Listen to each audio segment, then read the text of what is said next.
Hello, I am Umbrenero and welcome back to Umbrenero's Life.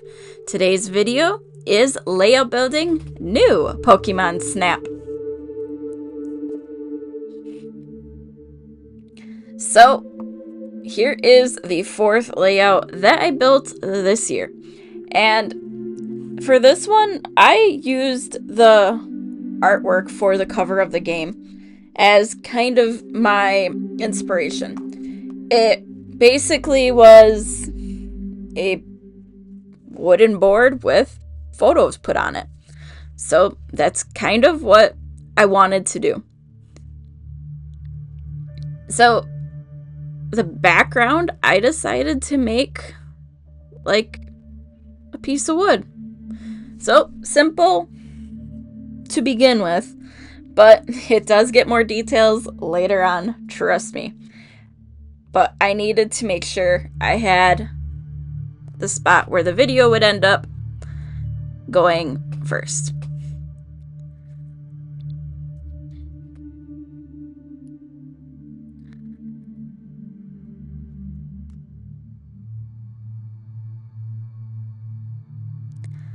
So I quickly added in the box where the video was going to end up being. And there's always something I forget to do when I make these. And like there, I had forgotten to actually link it so that way the box stayed a consistent size. And it took me a second to realize I did that, but it happens. So, gotta undo stuff, click the right thing, and then do all of your sizing adjustments.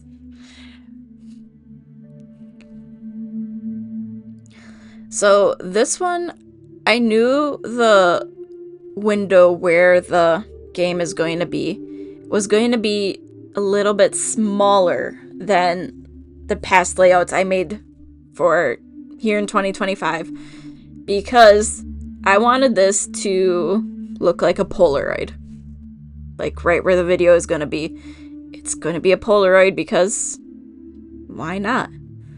But I didn't want it to be like a stark white color. So went with a very light gray and decided, hey, let's do this.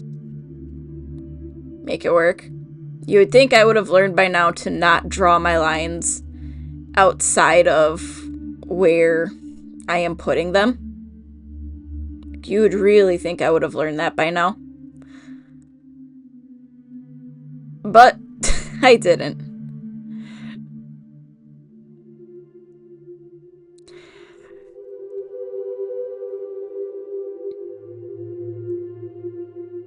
So, after realizing I messed up yet again, I just redrew my line where I needed it.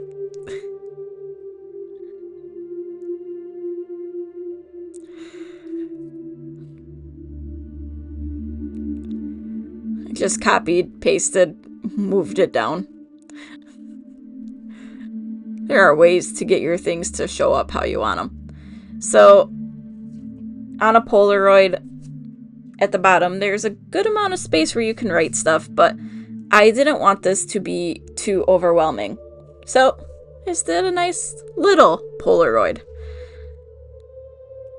Sized it down so that way it fit the outer border of where the footage for the gameplay will go.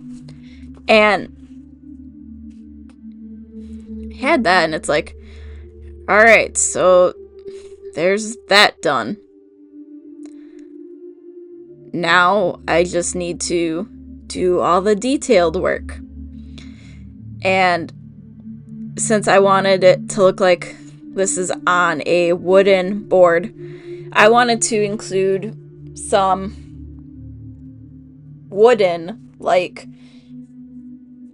features in the background to make it kind of look more like wood and not just a plain old simple round background.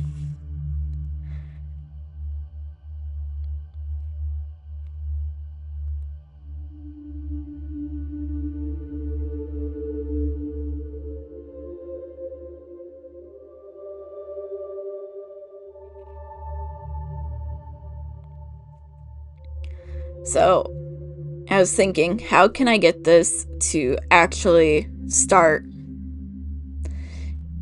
looking like wood? And then I'm like, wait, I can use technique similar to what I did on my Luigi's Mansion video. I can add little dark spots, make it look like it's wood and stuff like that. And it's like, that could do what I'm looking for. So like, first I started playing, I'm like, oh, wrong one. I need to make it dark, not brighter. So I had the right tool, and now it was just time to start adding like weathered spots to make it look more like wood. And I'll say this took a while because I was hand drawing all of these on here, and sometimes technology has a mind of its own.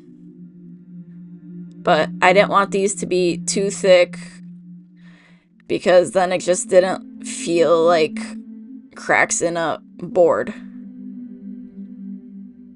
So I just started going with the flow and I just let it happen. Like, I could have probably come through and added some little spots of brightness, but I didn't feel like it. I just wanted it to be like, here's a board that's been hanging for a while and there happens to be a Polaroid on it. And I also didn't want it to match too much. So that's where I just started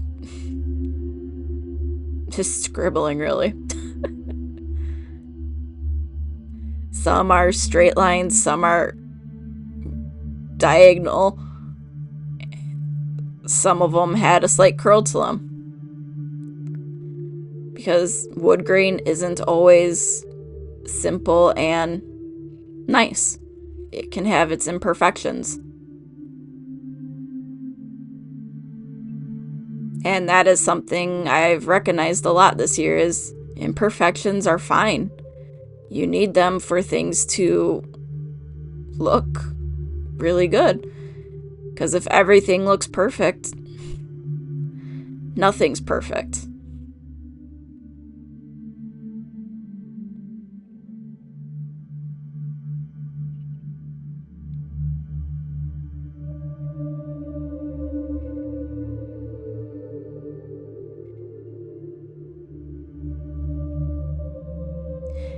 In all, I do like how this one turned out. It's a simple one, but it works. You don't have to have those extravagant things every single time. And that's fine with me. So, thanks for watching, and until next time, I am Umbrenero. Bye!